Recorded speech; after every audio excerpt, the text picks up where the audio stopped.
Catherine Ashton, the European Union foreign policy chief, said Egypt's deposed President Mohamed Morsi was well after meeting him for 2 hours, his first known contact with the outside world since he was toppled by the army earlier this month.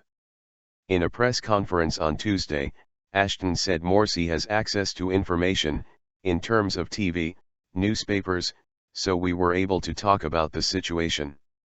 She refused to comment on the substance of their conversation, saying I told him that I was not going to represent his views.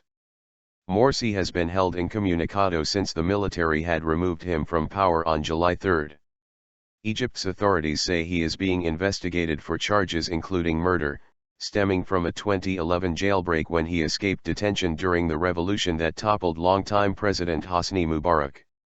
Later on Tuesday, speaking alongside interim Vice President Mohamed El-Baradei, Ashton said EU diplomats would be in Egypt to continue efforts to mediate an end to the crisis.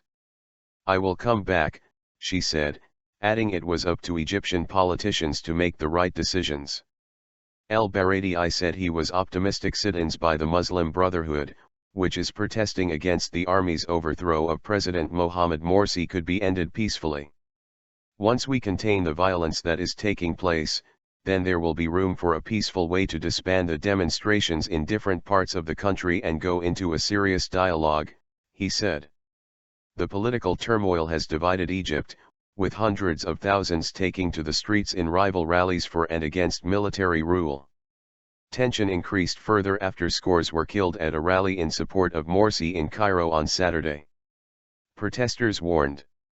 Monday's meeting with Ashton came as Morsi's supporters marched towards security headquarters in Cairo, despite a warning from the National Defense Council that it would take decisive and firm action against demonstrators if they went beyond their right to peaceful protest.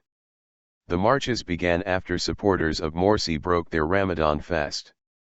Groups moved from their key sit-in site by the Rabat al-Adawiyya Mosque in Cairo towards the Interior Ministry and 2 other security forces buildings. Thousands of demonstrators, men and women, chanted slogans against Army Chief General Abdel Fattah el-Sisi.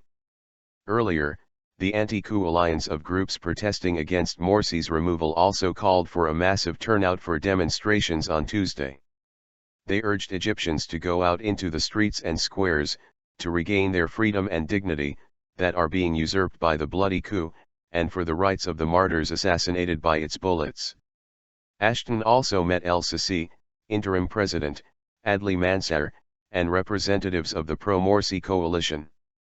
There were no initiatives presented by Ashton or us, she just heard updates on the situation since her last visit, said Mohammed Ali Bishr, a pro-Morsi delegation member. The bloodshed in the Arab world's most populous nation has caused mounting international concern, and Washington on Monday strongly condemned the violence. A group of Egyptian NGOs issued a statement on Monday calling for the Interior Minister Mohamed Ibrahim to be sacked for what it called Saturday's massacre. A crackdown on Morsi supporters continued on Monday, with the arrest of the president and vice president of the moderate Islamist Wazid Party, which has protested against Morsi's removal.